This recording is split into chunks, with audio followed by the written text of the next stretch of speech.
দ্বিতীয় দফা নির্বাচনের আগে রাজ্যের মানুষের কাছে বিজেপিকে হারাতে আহ্বান জানালেন অল ইন্ডিয়া মিল্লি কাউন্সিলের কর্মকর্তারা। সাম্প্রদায়িক শক্তিকে পরাস্ত করতে অসাম্প্রদায়িক দলকে ভোট দিন, যে দলের ক্ষমতা রয়েছে বিজেপিকে হারানোর তাকে ভোট দিন, বললেন মিল্লি কাউন্সিলের কর্তারা। टीएमसी सबसे ज़्यादा सेकुलर फ्रंट है और बड़ी पार्टी है, वो मजबूत है, इसलिए उनका ज़मीन पे पकड़ है और वो 15 साल से पश्चिम बंगाल को बहुत पीसफुली चला रही है, इसलिए उस पर हम लोगों को भरोसा है।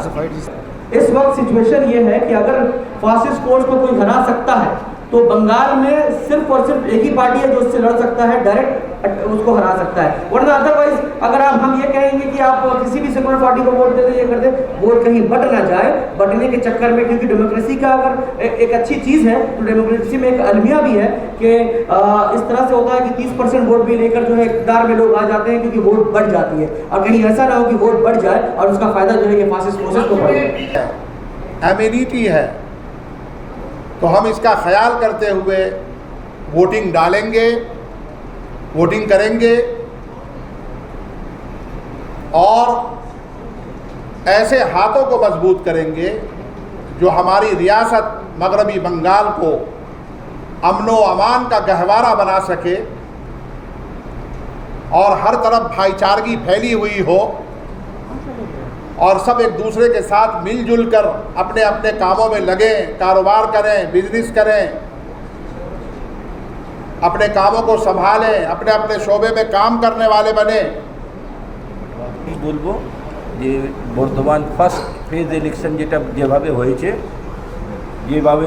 সেই সময় আমরা মুর্শিদাবাদেও আপিল করেছিলাম, মুর্শিদাবাদে প্রেস কনফারেন্স করে আমরা এটা করেছিলাম এবং যেভাবে মুর্শিদাবাদ, মালদা, দক্ষিণ দিনাজপুর আর যেই একটা হাওয়া তৈরি করা হয়েছিল, এত বড় ফোর্স 2.5 লাখ, পুরো ইন্ডিয়াতে যখন 2024-এ পার্লামেন্ট ইলেকশন হয় 3.5 লাখ ফৌজ ছিল, আর শুধু বাংলার জন্য 2.2 লক্ষ ফৌজ এসছে।